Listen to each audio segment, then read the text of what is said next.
Sementara itu keperluan daging babi menjelang galungan dipastikan meningkat. Demikian pula pada galungan mendatang. Meski ada kenaikan permintaan, stok babi cukup tersedia. Bahkan harganya pun tidak mengalami kenaikan signifikan.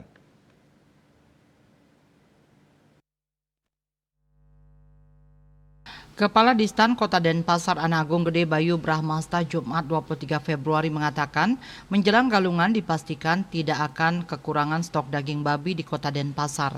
Saat ini rata-rata penyembelihan per hari di rumah potong hewan RPH sebanyak 200 ekor. Saat H-1 penampahan, dia memprediksi RPH bisa memotong 2 kali lipat dari itu. Dikatakannya harga daging babi bersih juga masih stabil di angka Rp80.000 per kilogram.